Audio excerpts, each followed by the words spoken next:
So we're talking aliens? We're talking bots.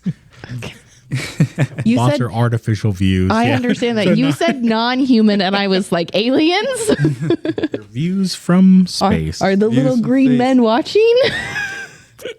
Maybe they could be classified as aliens. Yeah. They're all in Roswell. Non-native internet people. Non-netizens. Yeah, non-netizens. I hate that word. Hello, fellow netizens. I hate that. Yeah, same. Well, Twitch has new penalties for streamers caught viewbotting. Okay, someone's going to have to describe what viewbotting is for me. I don't know what that is. Here you go. Perfect explanation. Viewbotting is when you purchase a software or purchase a service that would allow a bunch of non-humans to view your stream as you stream and inflate your viewer count. From DogHouseSystems.com, this is the DogHouse Podcast. Welcome back to the DogHouse Systems Podcast, your favorite DogHouse Systems themed podcast. I'm joined as always by Abby. Hello. And Robert. Hey. And I'm Lorenzo. Hope you all are having a great week. We've got quite a large mix of topics this week. Thankfully, not a rundown of every cybersecurity incident. Or maybe not thankfully. Maybe we're going uninformed this week. I don't know. I haven't stumbled across it, so... Maybe it was a really good week for cybersecurity. It was a good couple of weeks. Yeah. Well, we're going to start off with a couple of head scratchers. eBay has rejected an unsolicited offer from GameStop, a $55.5 billion offer for GameStop to buy eBay. That feels like an what is that phrase? It's like out of left field. Yeah, it came out of nowhere. Yeah. Yeah. It feels like just like a weird combination of companies, but... Apparently the offer was going to be backed by I'm thinking verbally proposed $20 billion debt vehicle for the new merged company. And the rest would be made up of a little bit of cash and mostly GameStop stock. Okay. It makes as little sense to you as it does to me. Yeah. Yeah. My number one rule, don't ever trust anything verbal. Get it down in writing. Yeah, GameStop said it had a commitment letter from TD Securities to provide around $20 billion in debt to help finance the takeover. I love how they call it a takeover and not a merger. Yeah. Feels a little hostile. It makes you wonder, what did GameStop want out of eBay? I saw, not in the article we have in the show notes, but a little bit of conjecture that Mr. Cohen, the CEO of GameStop's, had a clause in his contract where if he could bring the company, GameStop's company valuation up to a certain amount, he would then get a large payout. So this may be a way to boost the stock or increase valuation, whether the merger goes through or not. Mm-hmm.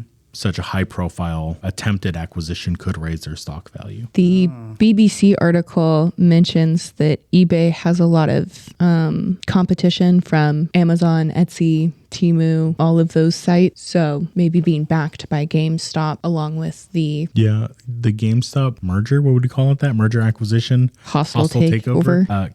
Could help with their last mile delivery services, or especially like returns and like local availability of product. Mm-hmm.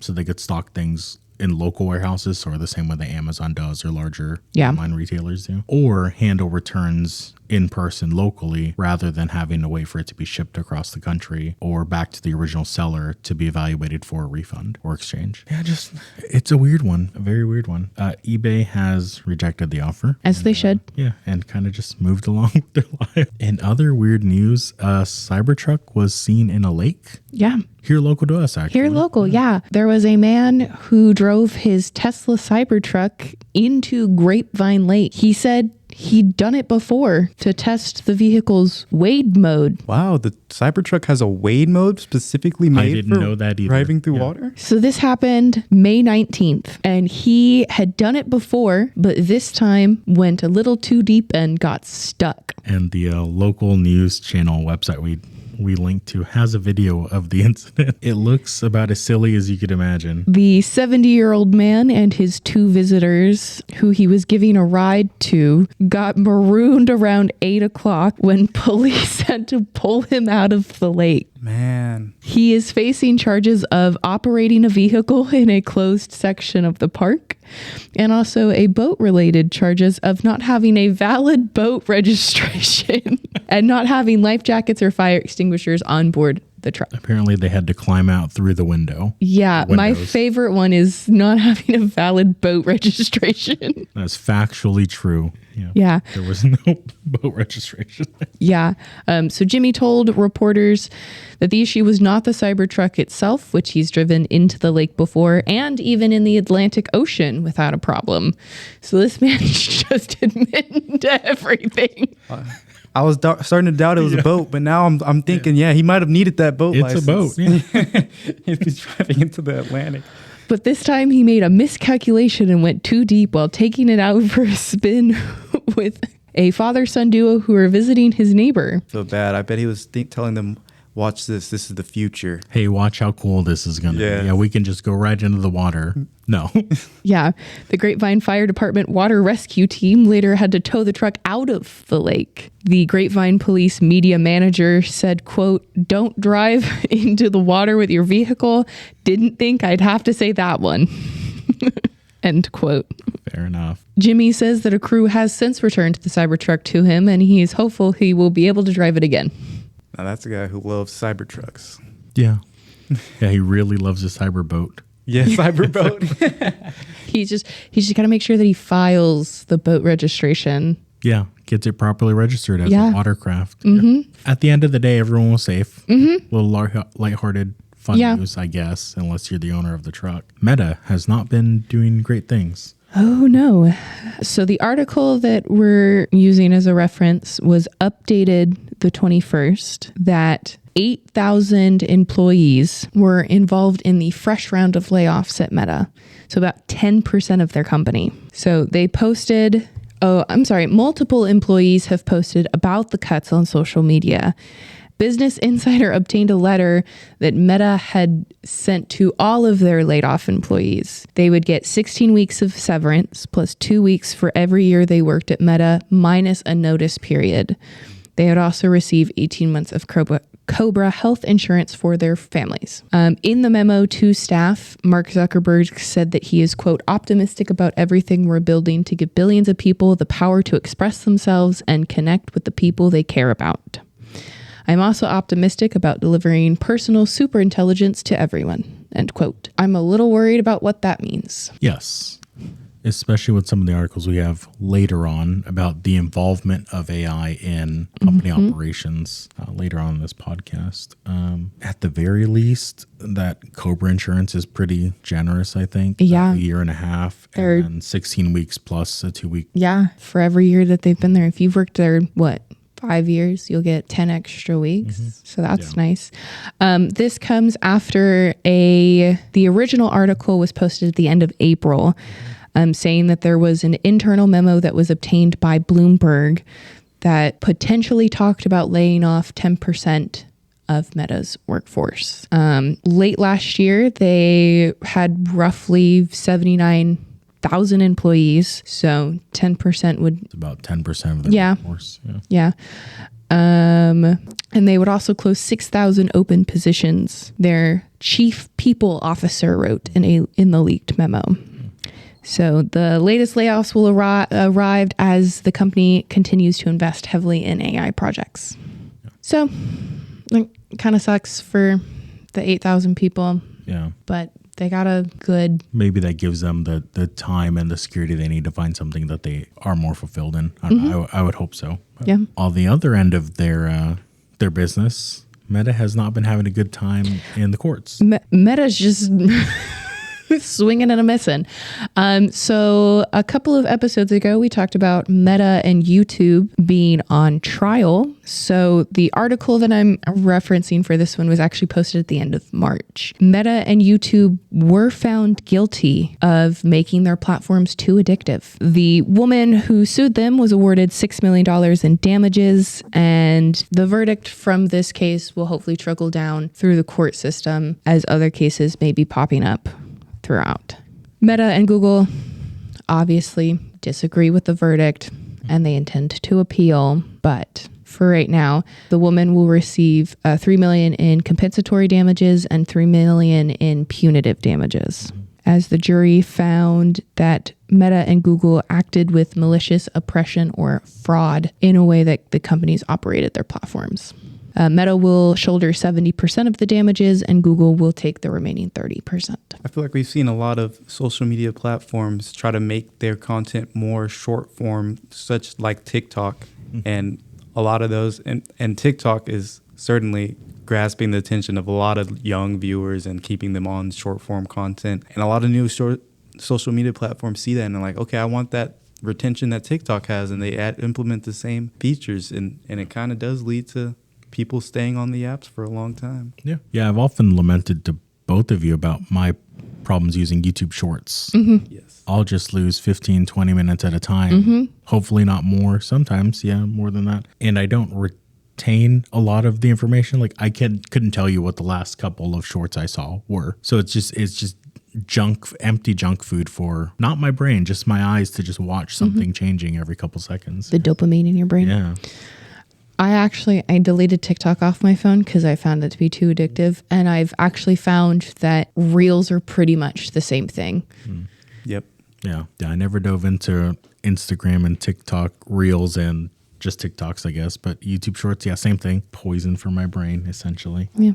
Yeah, it's kind of unfortunate when you escape the spread somewhere, it's just going to be somewhere else. It's always there. Or like one of my brothers will send me something on TikTok, so I'll watch that. But if I don't have an account, sometimes I can't watch it, which is good for me. Yep. That's what I'm keeps me saying. off. Yeah, it keeps me off the platform. But sometimes it'll work on mobile browser. Yeah. But. The problem is, and I've actually seen this throughout the time that the platforms have been, I want to say alive, but that they've been running, is every time a new app comes out, the other platforms rush to fit that into their application. Feature parity. Yeah. So when TikTok came into our version in about somewhere in the 2010s, it didn't get really popular until about 2019, 2020. But suddenly once that population, because of the pandemic, everybody found TikTok at that point. Then all of the other apps were rushing to have a feature for Reels and Shorts. And don't go here, we already have it. Yeah. Or, hey, your favorite creator's also on this platform. You can just watch them here. Yeah. Cross-post. Yeah. And then you'll have culture wars of, I think Reels are better than Shorts or TikTok, and people defending all those addictive social media platforms when really they're mostly all the same. Even if the creator's uploading the same content to both platforms. That's super popular with all of the you want to get the most out of your video, so why would you not cross-post it on all of the platforms you can? I hear a lot of people who just recently blown up say the way that they think in the modern day a way to blow up fast is just posting or streaming and then posting all their clips on TikTok, on Reels, on all the short form content. And that's the best way to get your content out there. Yeah. Or you'll see TV shows in short clips. Yes. Movies. Yeah. Oh, yeah. Oh, yeah. And that's even worked on me a couple times. Yeah, it's worked on me where I've seen a couple of clips like, I want to watch that. Movies, Yep. Yeah. Movies that are still in theaters. Yeah. The, It's a little the weird. big one. Yeah. Someone's illegally recording them and flipping them. Yeah. That's not They're great. already pirated. Yeah.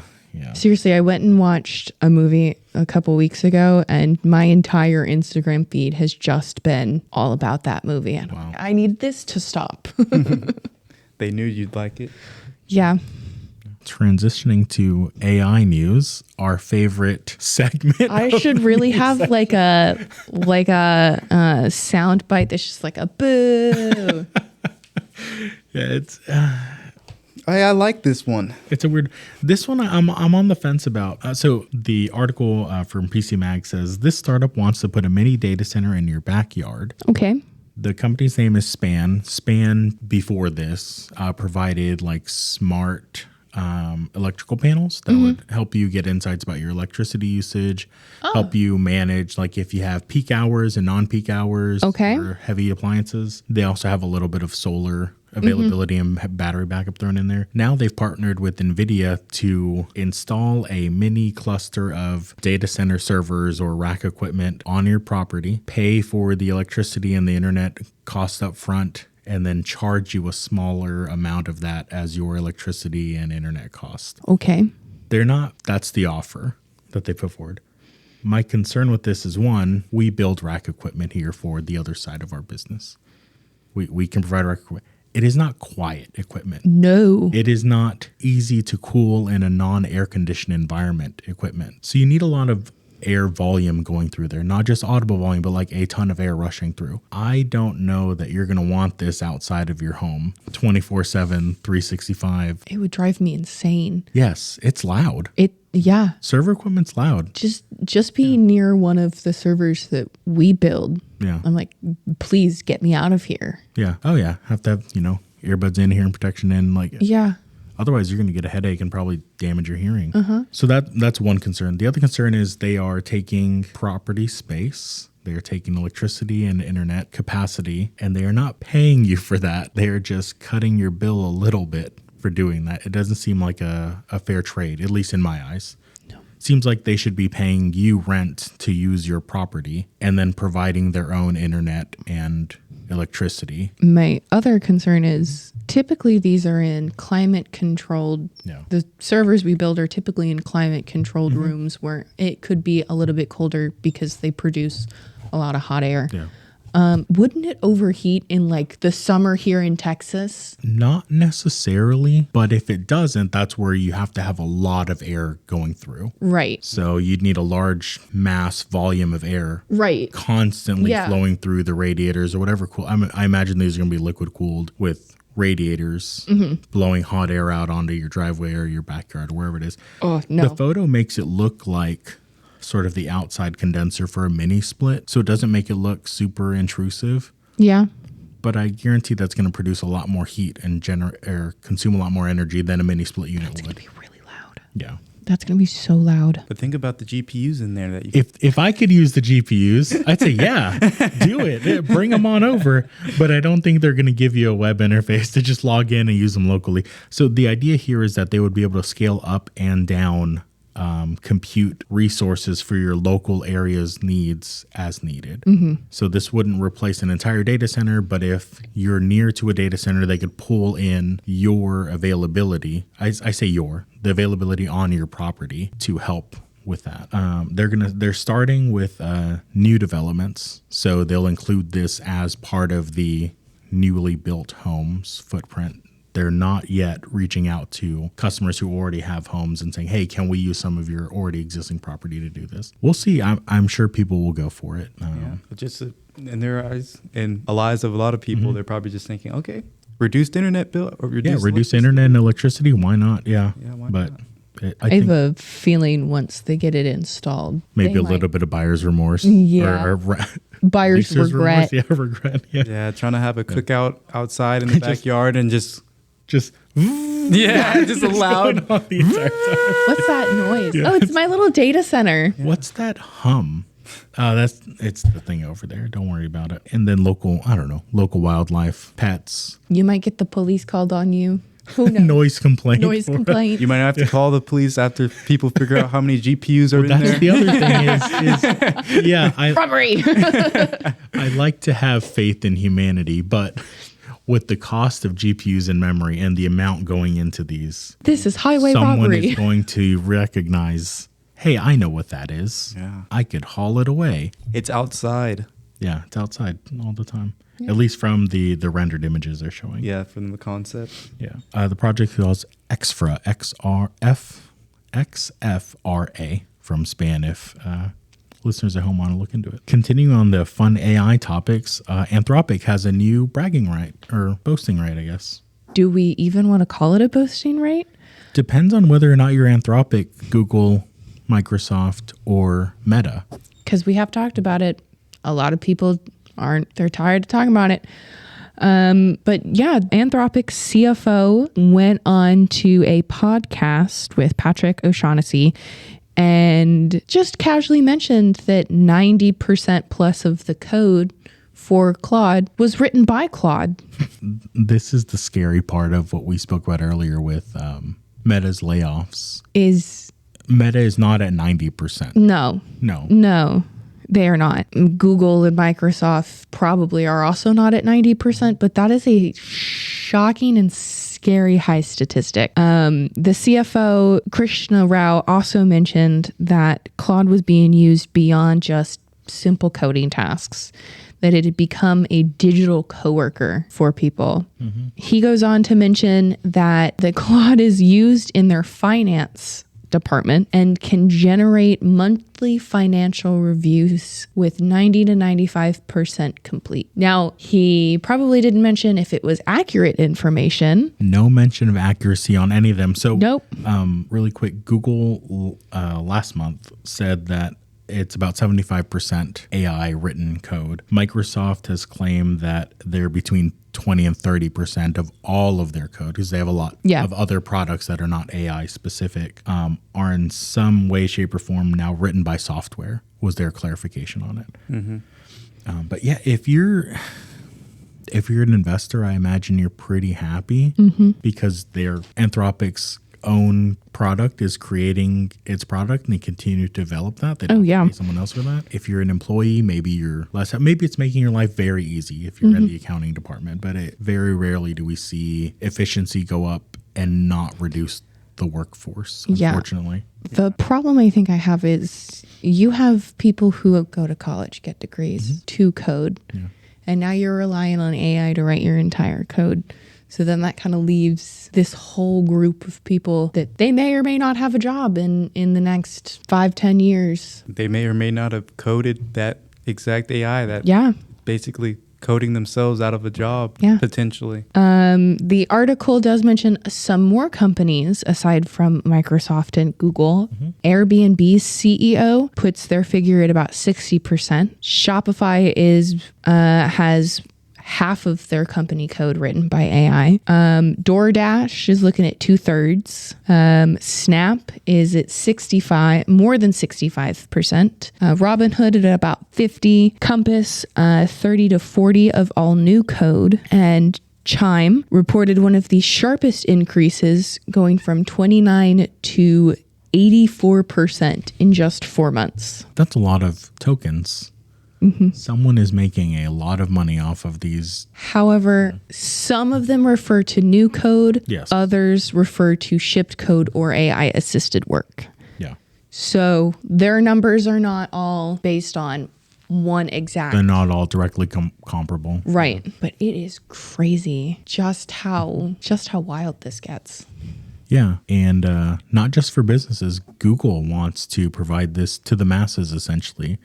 So they recently had their Google I.O. where they showed off all of the cool new features and developments they have. And Google search is going agentic, which means it'll do whatever you want it to do. And it can create and script and develop and deploy bots to do things that you want it. So one of the examples was, can you watch social media or this site and tell me if my favorite person, like my favorite star, collabs with this brand, and let me know when it goes on sale and buy it for me. And it creates a bot that'll I do that. immediately don't trust it.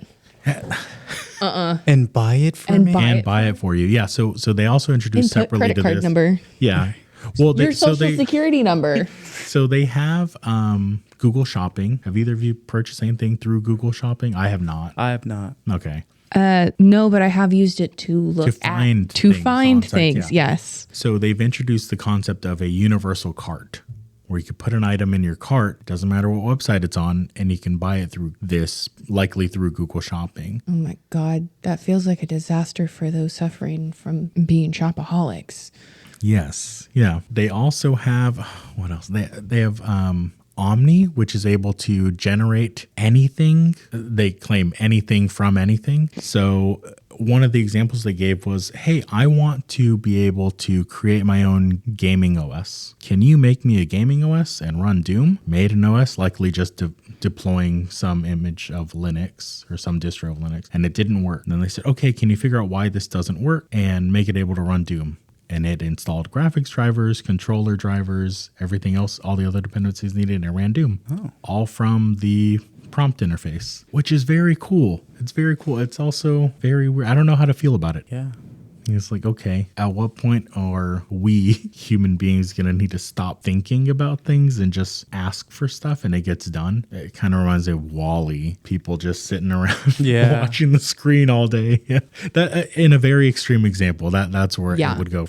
They always go for Doom first. It's always Doom. It's can it run Doom? Yeah. Yep. Well, continuing on to Lorenzo's IO, it's actually locked behind 3 different paid tiers. Yeah, it's not free. No. You have to pay for the right to do anything you want. That's too good to be free. Too good to be free, yeah. So Google AI Plus will be $7.99. Google AI Pro will be $19.99. And it just says Ultra, but I feel like it's going to be Google AI Ultra will be $99.99 a month. That's actually less than I thought it would be. It is, but it also is just another subscription It for is you. a subscription. And previously, Yeah. I think it was $200 a month. Yeah. The Ultra plan. Yeah. So, but there is an article that we'll link in our show notes that tells you what the free AI features you can use right now or when they get set up with them and what is going to be behind the paywall. For the super fancy, do anything from anything, it's the highest tier, of course. Yeah. Yes. The Ultra will have the biggest slice of the pie. And also include the latest models. Period. Yep. Yeah. So some free features, ask YouTube. So you can ask YouTube to compile. So you ask it a question, it'll compile relevant videos and surface with the most useful clips and timestamps. So have either of you been searching for something on YouTube before and you'll find a video and it'll start you part of the way through the video? For example, if I need to repair our dryer or our washer, I'll search how to fix this on this model of washer or dryer. Yes. Mm-hmm. And it'll say start at this time. Yeah. Or because the rest of the video doesn't matter to you. Or it'll just go straight to that timestamp. Yeah. Yeah. Yep. So this is taking that and also taking natural language questions you could ask, like, how do I fix this? Or what if this is happening, what do I do to diagnose it? And it'll search all the relevant YouTube videos and then surface clips of those videos for you. Okay. Which is very cool. I like that. YouTube University is a great thing. I'm lifetime scholar of YouTube University. Yeah. I would hope those creators still get paid for their regular like ad impressions if it's just surfacing you a clip of their content. Mm-hmm. I don't know. Hopefully. So this feature is now getting tested on premium users of YouTube, and they will roll it out to everybody else in the summer. Robert and I just eyes wide because we both subscribe to YouTube Premium, so we're going to have to check it out. Yeah. See if it works. Let's see. Like Lorenzo said, search will get more agentic and visual. So instead of having to have a bunch of tabs open and all that stuff, you can now ask Google to do anything for you. So the example that they use in this article is you can ask Google to find you a private karaoke room for 6 people on a Friday at 10 p.m. And in theory, it should look at the internet, compare all of these prices and availability, and pull you up the list of the best venues while providing you direct booking links. Wow. So this feature will roll out to everybody in the US in the summer. If this all works, this has been the promise of every digital assistant since the first digital assistant. Yes. Yeah. Yeah. Cortana, Google, Siri, all of them have had similar promises in the past, and they work in different ways. Mm-hmm. But this is kind of like your own personal concierge. Yeah. Gemini Omni Flash is the new generative model that will allow you to create and edit videos using natural language. Now I'm thinking about how much processing power and just general RAM is Google going to be taking up while you're running all of these? A lot. A lot. It's good for them that they found a way to compress memory. Yeah. Because it seems like now they're able to. They really need it. They did, yeah. Yeah. They said, we're going to start with this so that way here's what we can do. Yeah. Now we have, look, with the same hardware, we now have double or triple or quadruple the capacity to do. Yeah. So Omni Flash will roll out to Plus, Pro, and Ultra subscribers on the Gemini app, along with the AI filmmaking tool, Google Flow. It will also be available to YouTube Shorts and YouTube Create app users at no extra cost. That's very interesting given the amount of cracking down they've been doing on AI slop generation channels. Yeah. Like that'll just take a Reddit thread plus Subway Surfers or Minecraft or CSGO. Have an AI voice read it out. Exactly. Yeah. But this you can generate directly with them and post it directly on YouTube. And that's thumbs up okay on that one, apparently. Yeah. You paid your subscription. You can do that all you want. Yeah. The last free feature is the universal cart that Lorenzo mentioned. So like he said, it is a digital shopping basket that just kind of follows you around on the internet. So if you find a couple of different things you like, you can throw them in your cart. Once they're inside the cart, it will then be able to look for price drops, discounts, perks, deals, coupons, all that stuff for you. In one of their examples, they showed the universal cart alerting the user that, hey, if you buy from this store and use this card, you'll get more points back than if you buy from this store and don't use this card. Yep. Which means it's pretty integrated into your I was thinking financial institutions. Cards a little in general, scary, or the ones you already have processed Right. into Yep. Google. So this will set to roll out this summer for US-based users. Some of the paid features, some of the flashier of the AI the features, even fancier stuff. fancier. Gemini Spark is an AI agent designed to take action on your behalf and handle busy work in the background while you go about your day. So it can handle tasks for you across their entire ecosystem: Gmail, Calendar, Drive, Docs, Spreadsheet. Whatever you need, it could probably do it. For example, you can use Spark to keep an eye on apartment listings that match your preferences, organize your overflowing inbox, coordinate schedules, and track sneaker drops from your favorite athletes. The overflowing inbox is the personal issue for me. My wife likes to have and maintain an inbox of 0, so nothing that's been unaddressed. She would hate me. She would hate my thousands of random emails sitting, and they're broken up. Gmail does the primary promotions, updates. Even updates and inbox it's too far now. I can't tame the beast anymore. You know what? Apple rolled out their own version of sorting, and it is great. Really? Okay. I still hate the interface a little bit because it condenses all of your emails into one. So if you have like multiple email, like I had to buy tote bags from Land's End. All of them have been condensed into a single thread. Even though they were sent separately? Yes. Oh, okay. So now I have to scroll through to make sure that I read the right email. Yeah, I was so confused by that change from Apple at first, but it is, when you get used to it, it is a lot better. I love it because I can just look at my priorities and then every once in a while look at my other ones in case there's something I specifically need to pay attention to. It's not, I still get like scam emails and all the time. People are like, you have to pay this PayPal invoice, like in my priorities inbox, but you just hopefully report them as junk and it'll go into the junk eternity wherever those end up. And then they do a pretty good job at catching those for me, sending them straight to deleted or it's like every once in a while. Okay. One sneaks through. Through. Yeah. So Spark will also work even after you close your laptop or lock your phone. So Spark is rolling out now for the Ultra subscribers over the age of 18. Okay. Yep. Daily Brief is another one which will provide personalized daily summaries in the morning. It is a more phone-centric morning dashboard that compiles all of the information you need, whether your commute, notifications, and everything else into one single thing for you.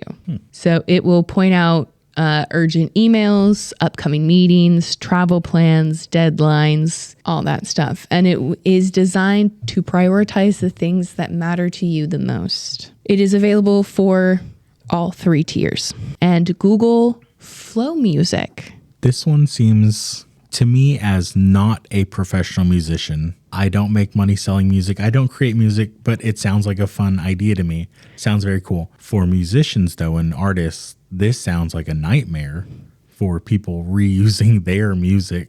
Yeah. Sorry, go ahead. No, you're good. So Google Flow Music will allow you to describe the changes you want to make to your music conversationally. So after uploading a tune, You can highlight a specific section before asking it to rewrite lyrics, swap out beats, create a remix, or transform the genre. It is available for all Google AI subscribers. There is an app that is already live, and the Android rollout is in the works. Whoa. It's interesting that iOS got this feature before Android, given that Android is Google's platform. You want to know the funny thing is I've noticed that a lot more people roll out iOS First. apps and then work on the Android version. Yeah, that's normal. But for Google to do that to their own product, I wonder Not if great. the way it's described, it's almost seeing as if this is for music creators to use to edit I think their own that's their music. goal. Yeah. Yes. However, I don't think It, current artists would be too happy about. and especially if you have an entire team of like sound engineers, yeah. I feel like that's who it really kind of impacts. Yeah. Yeah, you probably would be able to just upload anyone's music in there. Yeah, I don't imagine they would have like an entire like music match library and say, oh, you can't use this, especially if you're like creating like a new beat. So much of that is like sampling from other things. Like you'll take like the backing track for something and then like add your own track on top of that or remix it. Change a few notes. Yeah. Till it applies under fair use. Yeah. Yeah. Maybe we can fix Drake's new album. Stay tuned for Robert's Ouch. mixtape dropping later in 2030. All right. The original. So if you have a Google AI subscription, a couple of features that are kind of in the works, maybe getting ready to be rolled out. Docs Live will allow you to draft using your voice. So even if you stumble and you just kind of start rambling and you kind of, Why did they use waffling? Waffling. the sentence is, for context, even if you stumble and start waffling, Google claims that Docs Live will still have the ability to organize your thoughts and structure your documents in a legible manner. It'll also pull information from other apps in the ecosystem, including Chat, Drive, and Gmail. So is this just advanced text-to-speech? Text to speech and then probably a clean up my writing. What is that? I don't remember the name of the feature, but basically clean up my writing or make this more readable. Yeah. So it's probably a 2-step, but it's doing it all at once. But if you have like a thought that you don't really know how to put down onto paper, Docs Live will be able to help you kind of Grammarly for your spoken word, I guess. Grammarly for your spoken word. And I see in this example, the doc that's been written out has bullet points, titles, and headings for the things. I wonder if that's also implemented as you talk, or you have to go back and title and Tell it I want this to be an itemized list. Yep. Yeah, so it'll be available for Pro and Ultra users in the summer, and Workspace business customers will get a preview in the same time frame. And the other one is Google Pics. Google claims that Google Pics will take the prompt and pray process out of image generation. So, there's every once in a while I come across someone trying to edit a photo and AI just comes up with the most cursed item you could ever ask for. Google Pics will allow the users to make more surgical edits rather than broad strokes to tailor it down. Yeah. Which is basically what's happening now. You start kind of with a broad prompt and then you have to fine tune it to get what you want. So Pic says you can go straight to surgical edits. You don't have to start with those broad prompts. So you can tweak text, resize objects, and remove unwanted subjects by focusing on a section of the photo instead of nuking the entire image. I'm surprised that something like this hasn't come out already. I've had moments where I've had to generate an image and I'm like, okay, that looks pretty decent, but I kind of want this to be fixed in this corner here. And then you try to tell it that, and it just gives you a whole new image while fixing that. Yes. Thing in the corner It doesn't as well. retain the rest of the image Yeah. as a static image. It sort of reimagines the whole thing and fixes Exactly. that part. It edits the whole thing. Yeah. So this will be rolled out in the upcoming months to Pro and Ultra subscribers, as well as Workspace customers with business standard or higher plans. So there you go. There's all lot of the cool features. Yeah. A lot of money to spend on those cool features if you want them. And seek them out if you're interested. Yeah. They eventually have to go with like an AI bundle plan or for a lot of companies. That's the ultra plan, Robert. For only $100 a month, they can all be yours. $100 a month. For the low price of $99.99 a month, it can all be yours. Yeah, no, I agree that at some point those features will need to trickle down into lower tiers to get people sort of hooked on them. Yeah. No, Or they'll entice you now with, it's just $99. And Yep. pay for a year and it's only $1,000. yeah. You get 2 months for free. Sure. 2 months for free. Yeah. Well, Here's your free trial. yeah, here's a free trial of 2 months. Finish out the rest of the month, it'll be $1,000. Yeah. Or the rest of the year. Yeah. A positive AI story. A man has finally recovered a Bitcoin wallet worth $400,000 using Claude AI after 11 years of being locked out. I can't even imagine knowing that I had $400,000. I imagine it's like just there, physically there. He's like, I know my money is in there, but I can't get to it. Like just the frustration that would come along with that. Retirement's right there. Yeah. And apparently the recovery involved 3.5 trillion password attempts. Yes. Prior to that, he'd been trying to brute force his way back into it using BTC Recovery, which is an open source Bitcoin wallet recovery tool, and had tested what he quoted to be an absurd number of combinations. My question is, why would you change the password and forget about it? Do you remember? Okay, before password managers, I don't know if either of you use a password manager, but before those do you remember every single password you've ever used for everything? I don't. I can remember like it would be like some iteration of this word or phrase with a bunch of symbols on the end, or like a 2 added when I needed to update it. Yeah. Do you remember every password you've ever used, Robert? I was just going to say, in this specific case, I would not. You would have that tattooed on your arm or something. Yeah. So at the time that he lost it, 2015, it was 5 Bitcoin worth at the time $250. That's crazy. Mm-hmm. Yeah, just 5 Bitcoin. Wow.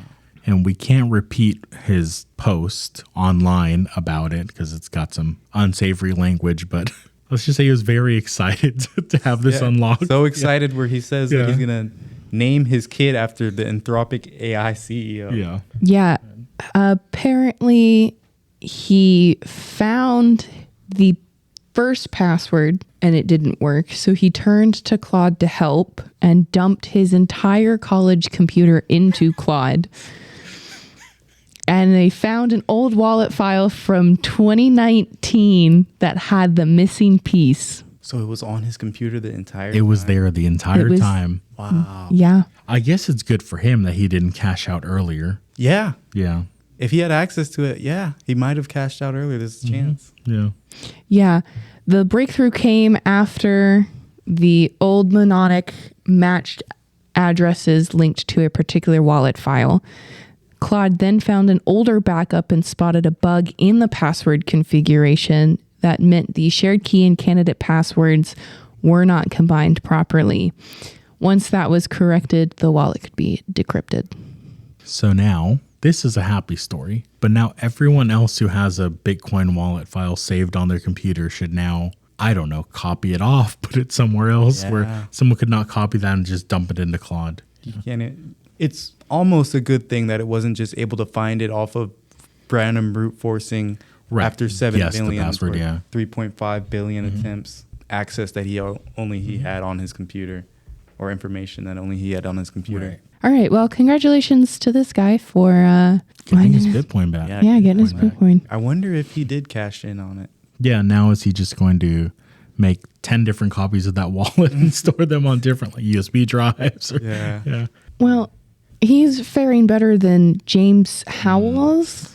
That's a hard-hitting news story. Yeah. I didn't know this, but he had 8,000 Bitcoin worth $647 million when he lost his hard drive that was accidentally sent to a landfill filled with 1.4 million tons of waste. And he has been searching that landfill. Yeah, he's trying to buy the site. Yes. But a court prevented him from searching the location. So, man, that stinks. How much would it cost for him to buy the site? probably less than $640 million. Yeah, but it would probably take that much for him to comb through it. Yeah, how long would it take you to go through every, cubic foot of refuse in that? Yeah, my thought is if you already have money to buy a site, I think you can never throw away. Well, he may go. We don't know the general, his financial situation, but with that payout, he may choose to just go into debt to buy the site and just pay it off later. Man, that's a hard gamble, though. Well, he estimates that the landfill will actually close because it's almost full. So he'll buy it as is. And he thinks he knows where it section it is based on where that trash would have gone. Yeah, containing 100,000 tons. Wow. He believes it'll be worth $1.2 billion next year. Yeah, at that point, just start employing a few people to help you go through it all. Honestly. Yeah. I'll help you, man, for half. For half? Wow. How generous, Robert. That's deep. Oh, man. Well, in other normal news, Microsoft has made 2 promises that it's going to improve driver quality, reliability, and security, and also catch up to SteamOS, which is a little bit of a black eye for Microsoft, that games generally run better on Valve's Linux-based SteamOS than they do on Windows. SteamOS uses Proton and some other things like DXVK, which take Windows games, translate them to be compatible on Linux, and then run them through those compatibility layers. So the games run better being translated for another operating system in real time than they do on Windows. That's really awkward. Yeah, Microsoft has vowed that by 2027, Project K2 will match or exceed the performance of SteamOS, which is great. More performance is always great. They have also introduced the Driver Quality Initiative, which seeks to make drivers more resilient, more secure, and more stable by pushing them out of the Windows kernel and into user space. What this means is that the driver would not be installed at the Windows level, but as something that ran like a program you would install yourself. So hopefully not destroying or breaking anything in Windows. So drivers would not be able to influence or change Windows kernel itself. In other online news, Instructure has reached an agreement to pay shiny hunters their ransom. Yeah. So that over 8,000 educational institutions' records and messages would not be leaked. Oh, man. I believe the meme that said that they actually just gave it back because too many students were requesting that they raise their grade and DMing them.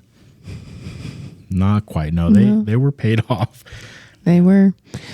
So this comes, we've talked about this last episode, the digital attack on Canvas that resulted in the theft of 3.65 terabytes of data. There's a lot of data. Impacting nearly 9,000 organizations. It was detected May 7th and gave them till May 12th to negotiate or risk a data leak. Yeah. They haven't released what they have come to agree to with shiny hunters, but probably maybe a big agreement to get. Sure, there was a large sum exchange. Yeah.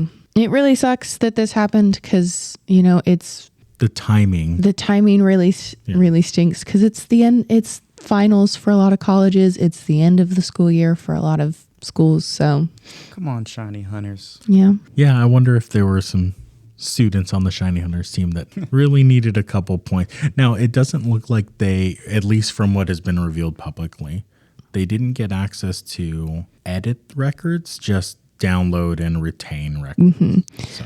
I believe when we talked about this the first time, they had managed to get into a Canvas admin account, and that's how they managed to download all of the information. Oh, it obtained 275 million records containing usernames, email addresses, course names, enrollment information, and messages. And the article does say that's enough information to conduct targeted phishing attacks. Yes. It's enough to personally know someone. Yeah. Instructor emphasized that course content, submissions, and credentials were not compromised. So, the attackers said to have weaponized an unspecified vulnerability regarding support tickets in the Free for Teachers environment. And that currently is now disabled. Yes.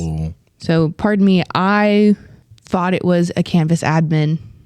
Turns out it was an unspecified vulnerability. Well, I hope this comes out happier, but hopefully it's over and they have patched what they need to patch. Instructor being the parent company of Canvas. Yeah. Well, in other news, Ask Jeeves is no more. Well, I should say ask.com, which was Ask Jeeves. Oh, man. No longer a thing. Now you can't ask Jeeves anything. No, with the little butler icon for Jeeves. I remember that. It's been a while. It's been a while since that was their icon before they rebranded to ask.com. But Ask Jeeves was first launched in 1996 and was more of a conversational question and answer. So you could just type in your question, natural language, and it'll try and find an answer for you. The article here from TechCrunch says that's sort of a precursor to today's AI-powered chatbot. So, yeah. The message from Ask says that Jeeves' spirit endures as they look to focus their business elsewhere. X, formerly Twitter, has imposed new restrictions on how much users can post and reply each day. Yep. They've seemingly found a new way to nudge users towards getting that premium subscription, as free accounts are now limited to 50 posts per day and 200 replies. We talked about this a little before the podcast, and those limits seem pretty high. Yeah, most people, I feel like, typically aren't posting 50 times a day or replying to 200 comments a day. However, in my opinion, I think this is due to the bot I think problem. you'd be surprised sometimes by how many accounts can run through. Yeah. I was starting to doubt myself on the replies because I can see someone replying 200 times per day. Some people just let the intrusive thoughts win when they tweet out on X. I want to say Twitter so much. Yeah, I have to stop myself from saying Twitter too. Yeah. You mentioned the bot issue. Do you think it would be worth it for a bot account to subscribe so they could keep spamming everyone and they would get the blue check mark, right? I feel like most bot accounts that I see already have the blue check Already mark. have it. Okay. Yes. That's almost a So just a signifier little to me bit that more they are money a and bot. unlimited tweets. Yeah. Wow. Yes. The previous limit imposed was 2,400 posts or reposts per day. Okay. That's absurd. Is that in 2,400 reference was the to limit? the character limit? Because you have 240 you have a characters? 240 character limit. Is that a reference to the character limit? Yeah, that was my question. Oh, no. This is actual post or repost. Okay. So it was both. So combined 2,400. Yeah. Now it's 50 posts Yes. to 2,400. 200 replies. 200 replies. Okay. So that's a significant decrease. Yeah. Yeah. Users can still send up to 500 direct messages per day. And the odd part here Who was is direct messaging Yes. more than 500 times a day? maybe you're chatting with a lot of different people. I don't know. I feel like people do form some huge social circles on X. Yes, but there has to be another way that you can. Yeah, to tell them, download one of these other social media platforms where we can talk all the time, and we'll talk there. Get a WhatsApp account. Yeah. 2 to 3 messages a minute for a full 24-hour day. Still seems like a lot. Yeah. I don't know, I don't know that I would have a coherent thought to share every 20-ish seconds. Yeah. The odd thing here was that users can still change their account email address up to 4 times per hour. And follow up to 400 accounts per day. Well, Who's following that many people? the changing your email address Feels Who like it and should be a why one would and need- done.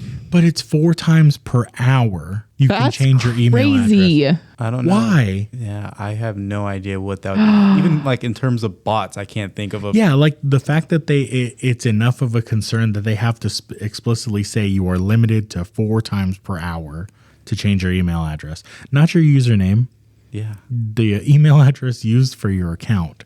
I don't know. Who knows? I can see where following people, 500 people, comes from because I get random follows from bots all the Oh, time. really? I They'll immediately just have to follow block you? them. Yeah. And I'm assuming this is to tone that down for the free accounts.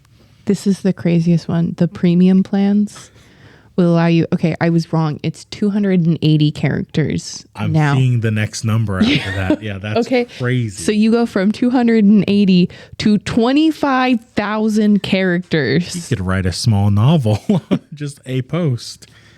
Wow. So it'll allow you to share more content in fewer posts and reduce the likelihood of hitting that new 50 post If I'm limit. scrolling on my feed and I see And you read see more, a wall of text. and I just see Yeah. a wall of 250,000 characters, I'm blocking whoever posted that.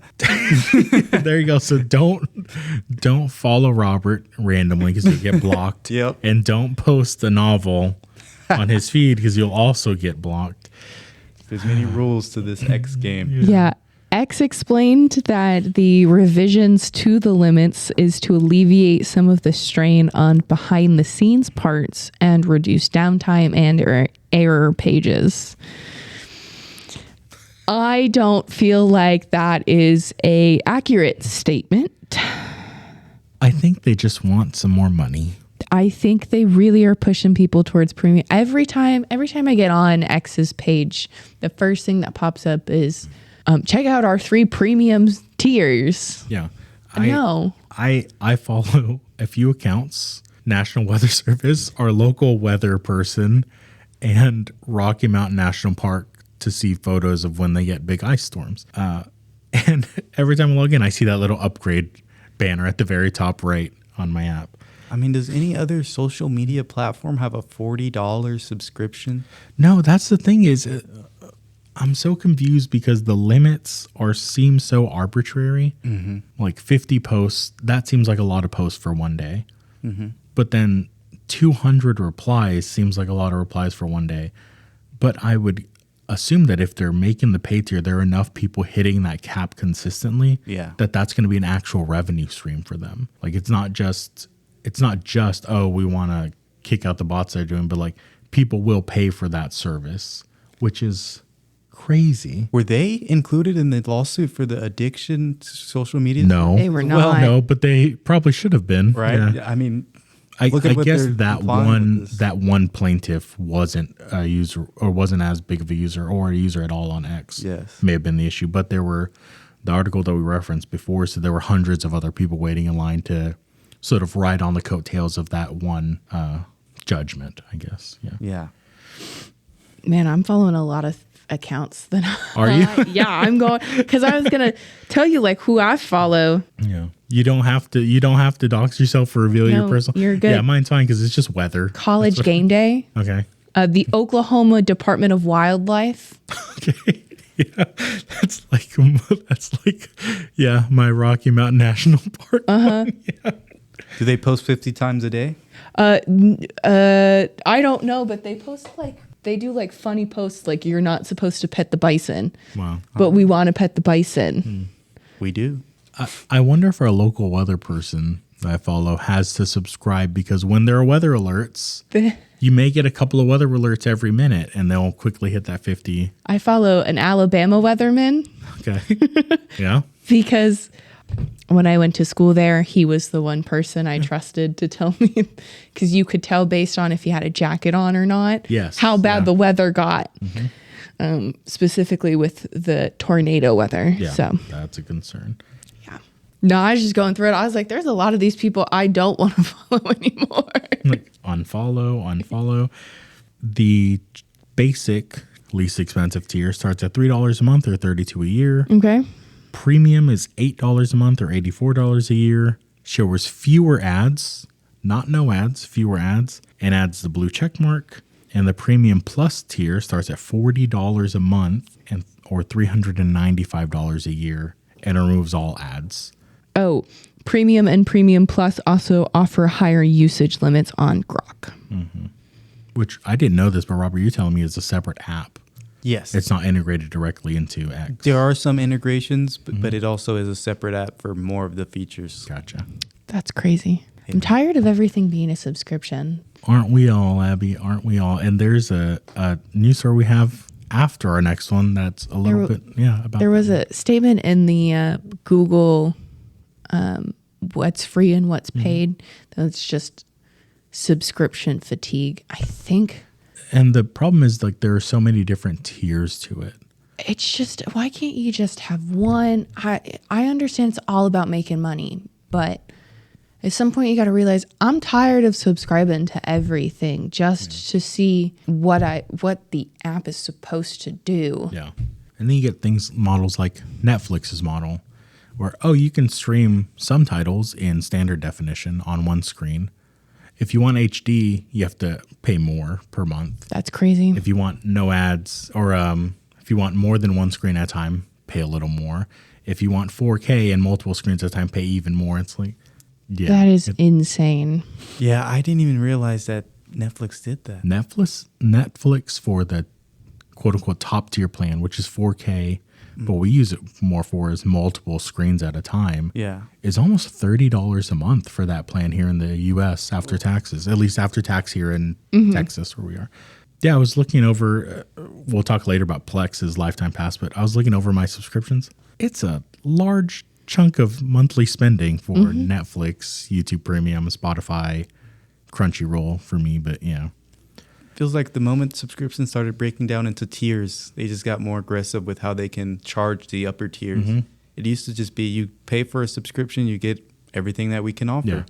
Now it's, okay, if you get the lowest subscription, it's a little cheaper than our... You don't get everything. You don't get everything, though.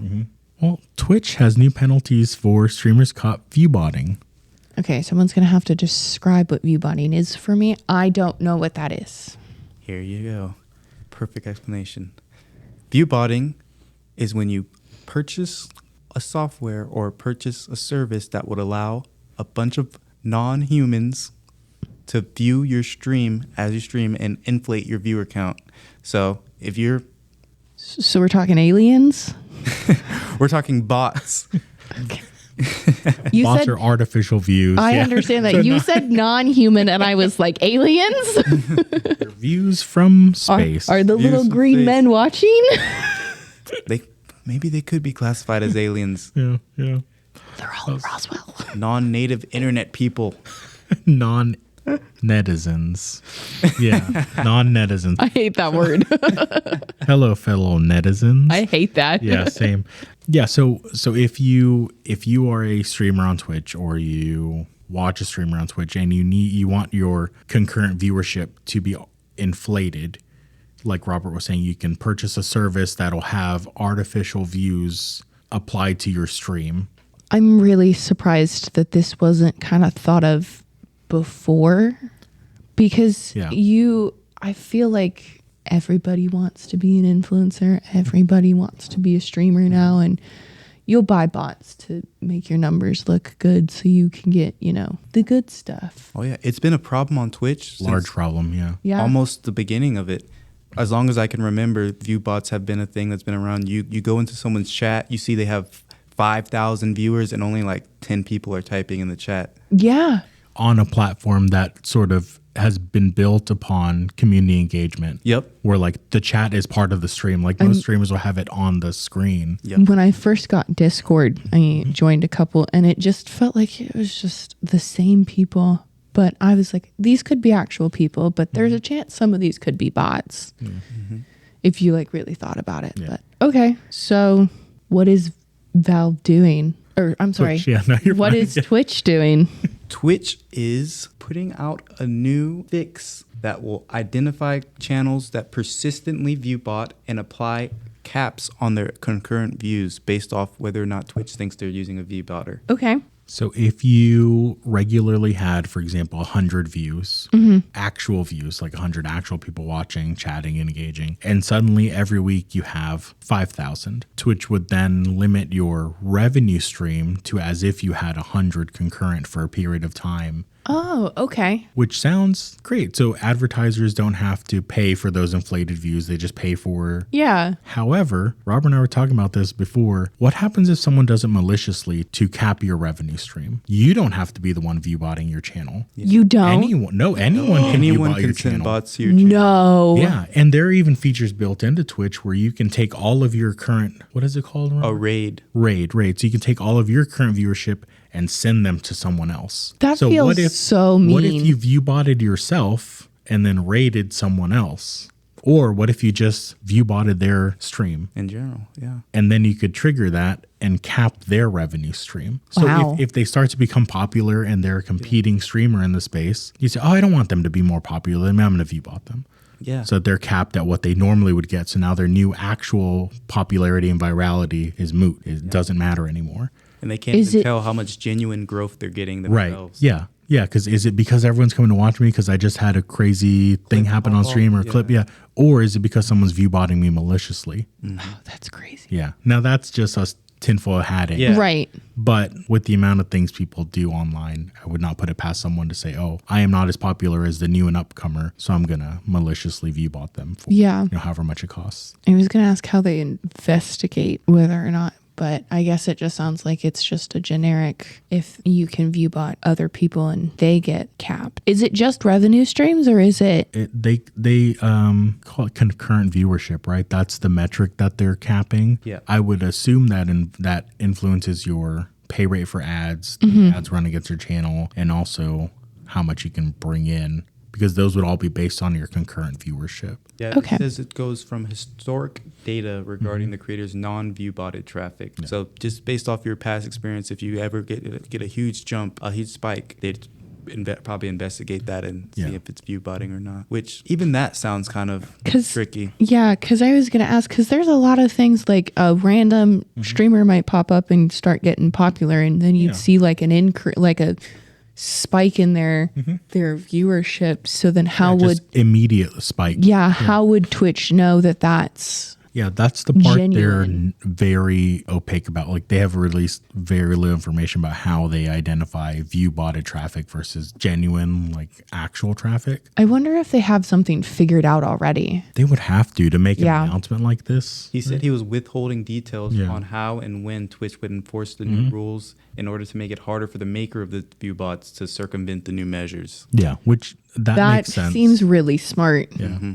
We don't tell you all the information, so you're not going to know when this is going to be enacted. Yep, or how to get around it when it is. Yeah. So good news, I guess, for Twitch and advertisers on Twitch. Maybe bad news if someone's maliciously view-botting you. Don't maliciously viewbot. Please don't do that. Don't do that. Save your money and don't pay to viewbot someone else. Be happy that someone is doing something they love. Yeah. Don't. And it's not even something far-fetched because people do things like swatting. Yes. Yeah, people do that, which is not just sending digital traffic somewhere. Yes. That is possibly endangering many people's lives. Yeah. So please just... swatting. I thought you said squatting. Squatting is also, squatting is a whole other thing. Yeah. Oh, No. I was just thinking actual squats. I was like, going into someone's house. Yeah. You said squatting, and I was like, did he say swatting? Because I think you were talking about swatting. Yeah. Get out of here. Well, Because you were like, yeah, that's dangerous for a lot of people. I was like, yeah, swatting someone feels very dangerous. yeah. Calling the cops on someone just streaming feels very dangerous. Yeah. Yeah. There is unfortunately no end to people just being kind of Don't be mean online. bad to each other online. Yeah. Well, I guess don't be mean to each other online. In self-hosted news, so if you use or know what Plex is, it allows you to self-host your media. So videos, photos, music that you own and have the digital files too. You can sort of create your own Netflix, Spotify, Google Photos type library, and Plex will allow you to subscribe to that monthly for a few dollars a month or buy a lifetime pass. Lifetime passes currently are $250, single payment, no subscription, but as of July 1st, they'll be increasing to $750 or $749.99. And Abby, you look shocked. That's a lot of money.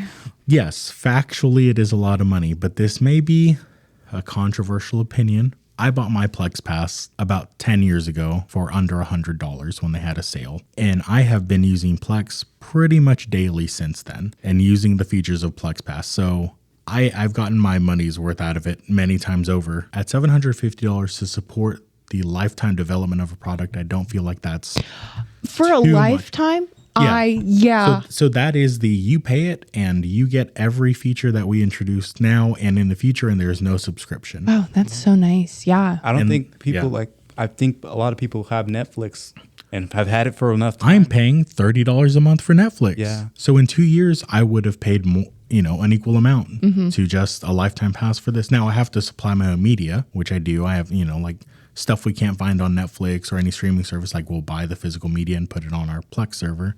But yeah, I've seen a lot of comments from people saying, oh, it's time to switch to Jellyfin. Jellyfin is a free and open source Plex alternative. It is not as good. I've run it concurrently, pointed the same media library at both. Hands down, Plex is the better interface. There is no question. It's great that there's a free and open source alternative. Yeah. But it is not anywhere near feature parity with Plex, in my opinion. Yeah. It is a lot of money. Yeah, $750 at one time is a lot of money. Yeah. But if that is something that you want to use and have and not pay a subscription for, I think it works out in a couple years you would have effectively absorbed that cost in what you would have paid otherwise on streaming service. Now I'm doing both. Yeah. Which means I'm not saving any money. But again, I bought mine 10 years ago under $100. At least they were nice enough to give you like a solid, good couple of months of warning. Yes. Yeah. So you get, at the time of recording, you get a full month to buy at the current $250 price. Their monthly subscription price is not changing. So you can continue, if you're on the monthly subscription, you continue at that same rate. They're just increasing the cost of people who want to buy it once for life. So if you buy it at the $250 now, you get all of the features. Yeah, you don't have to worry about the $750. Then you don't. Okay. Yeah. So like I don't have to pay any more. Got it. Even though I only gave them, $80, $90 10 years ago, which is not great for them because I've been freeloading ever since. But yeah. But that's the whole point. At least they are honoring that agreement. Yes. Of, hey, here is a lifetime pass. And I think it's great. I don't like that there's a price increase, but I understand they have to pay for their developers and stay in business to continue to develop it. Yeah. Yeah, it looks like they're also moving beyond media serving. Yes. Yeah. And also heading into streaming service providing with hundreds of free ad-supported TV channels, rent out movies, and other social features. Yeah, so kind of like Tubi or like any of the other like ad-supported free stream channels, you can search for a show or a movie on like in the Plex interface. And if you have it in your personal library, it'll tell you, hey, you can watch it because you have it. Or it'll search your subscriptions and it'll say, oh, you can watch it on one of these subscriptions. Or if neither one of those applies, it may have it to stream for free through Plex. So it's a really nice media aggregator. Even if you don't use it for the personal hosting, you sign into all your subscriptions through there and it'll do a universal search through all of those and their own free library to stream, which is pretty nice. That is nice. Yeah. So, and it's one of the last companies offering a lifetime pass. Yeah. Yeah. With everything going subscription, which we've been lamenting about this whole time, it's nice to have at least the option to say, I want to pay you one lump sum and then I just get to use it in perpetuity, Something tells me we're going to see a similar increase to when PlayStation increased their prices, and a lot of people bought in right before that price. Yeah, I imagine a lot of people pick up a Plex Pass now in the next month before the price increases. Yep. Me included. There you go. Yeah. Yeah. So, yeah. So in moving on to gaming news, Mixtape is out. Yeah. And people are mixed in their emotions on the game. Have you seen the trailer for Mixtape? I'm looking at it right now. You're looking at it right now? Okay, Yeah. Robert, have you seen the trailer for the Yes. game? Okay. I played through it. The opening song section was great. You're skateboarding down a hill with the nice soundtrack and the characters are clapping along when the song claps, and it's great. I feel like I'm about 10 years too young to have any nostalgia for this time period, which is fine. It's fine.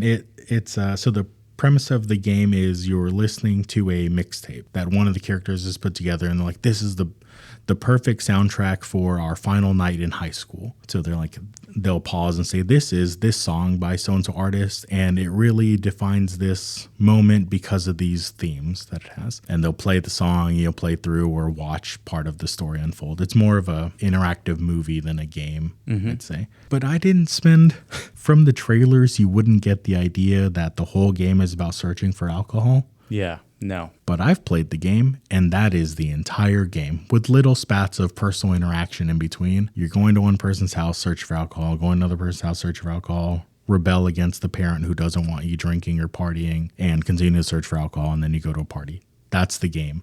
Okay. If that wasn't and has never been my reality, if it was yours, you may have a blast playing this game, but it just wasn't for me. Yeah, and I see that as a problem a lot of people have, is that they're just incapable of relating to those characters, and they, quite frankly, just find them to be unlikable. Yeah. And a lot of people back in their high school days were probably like that, and they'll admit that, I was a unlikable kid because I was prioritizing these things. Yeah. And if you were, cool, no judgment. Yeah. This game may be reliving those days for you. Yeah.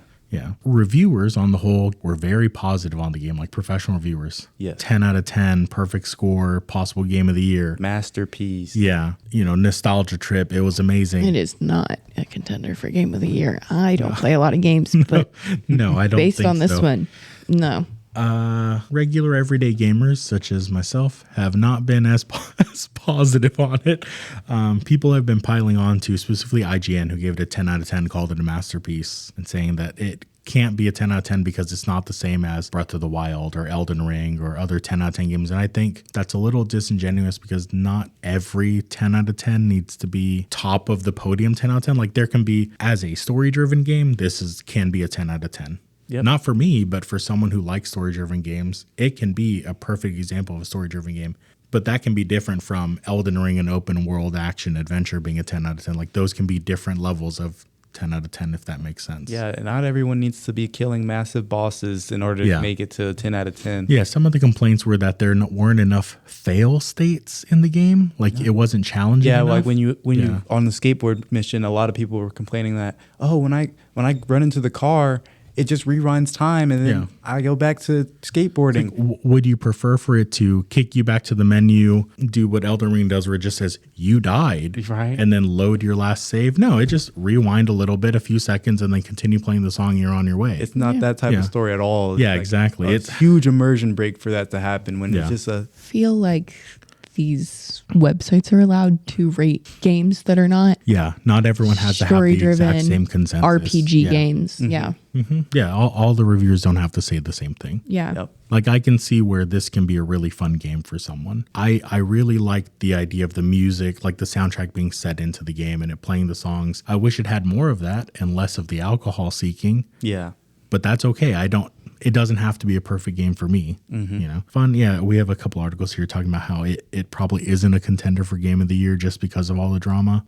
I think Crimson Desert being a thing is probably the reason it's not a contender for game of the year. That seems to have reached a much larger audience. Do you think it would be at least nominated? Oh yeah, 100%. Okay, 100%. Just based on the soundtrack. Like it's not music that was created for the game. It's actual music like from the 80s and 90s. Mm-hmm. And on that note, the developer Annapurna has said that the game will not be delisted in the future due to having licensed music, which is interesting because we've seen games like Forza who license vehicles, like different cars. Mm-hmm. They have to delist older ones when that license expires. Or some of the GTA games have had patches pushed to remove some licensed music from the in-car radio that you have. Yeah. Yeah. In other gaming news, Valve has streamlined its store tags list, combined some, and removed different tags. So they removed anything that specifically references an IP like Lego, Disney, Star Wars. All of those tags are gone. They've added Bullet Heaven, which is like a bullet hell, but is